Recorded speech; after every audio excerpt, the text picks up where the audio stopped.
Assalamu alaikum dear students, my name is Muhammad Rehan Waseem and I am your chemistry teacher. Class 9th chemistry chapter number 1 fundamental of chemistry हमने start किया हुआ है, जिसका आज next topic हमें जो है वो डिस्कस करना है, जो कि है ग्राम एटॉमिक मास, ग्राम मॉलिक्यूलर मास और ग्राम फार्मूला मास। तो ये टॉपिक हमने जो है वो आज के लेक्चर में डिस्कस करना है।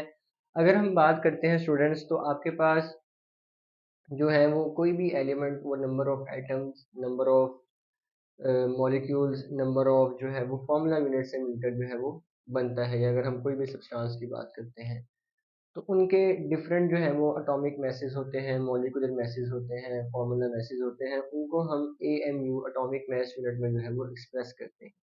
लेकिन अगर हम उन सब को ग्राम्स के अंदर जो है वो एक्सप्रेस करें या रिप्रेजेंट करें, देन वो क्या कहलाएंगे? Gram atomic mass, gram molecular mass, gram formula mass.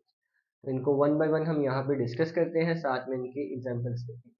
तो फर्स्ट ऑफ ऑल हमारे पास आता है ग्राम एटॉमिक मास।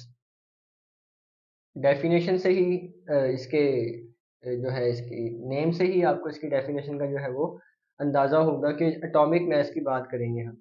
जब आप किसी भी एलिमेंट के एटॉमिक मास को एक्सप्रेस करेंगे in grams, atomic mass of an element expressed in grams, then it is said to be gram atomic mass. और यही हमारा जो है वो 1 मोल के भी इक्वल होता है। फॉर एग्जांपल इसका एक दूसरा नाम भी है ग्राम एटम। एग्जांपल में आएगा 1 gram atom of hydrogen H2 is equals to 1.008 gram, which is equals to 1 mole of hydrogen.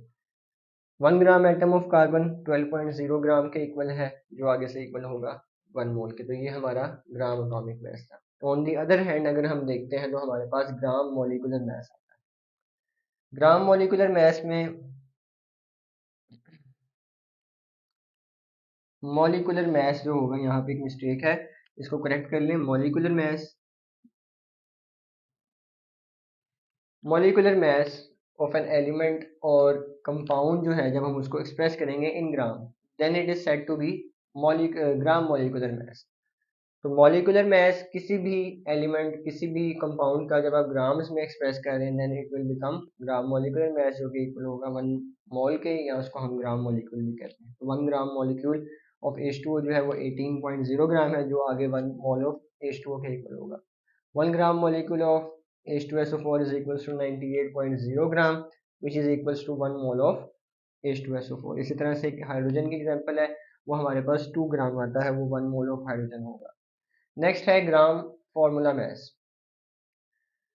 Gram formula mass में बेसिकली हम आयोनिक कंपाउंड के बारे में फॉर्मूला यूनिट्स, फॉर्मूला मैस की बात करते हैं। तो जब formula mass of an ionic compound express करेंगे ग्राम्स में, then it will become gram formula mass या gram formula. For example 1 gram formula of NaCl is equals to 58.5 gram and 1 gram formula of CO3 calcium carbonate is equals to 100 gram. ये आगे से किसके equal होगा? 1 mole of NaCl and 1 mole of calcium carbonate. तो ये आपका topic था ग्राम formula mass, gram molecular mass और ग्राम एटॉमिक मैस से रिलेटेड। इससे रिलेटेड अगर आपका कोई भी क्वेश्चन हो तो कमेंट सेक्शन में लाजमी पूछेगा। हमारे चैनल को सब्सक्राइब, लाइक एंड शेयर कीजिएगा। जज़ाकल्लाह, अल्लाह हाफ़िज़।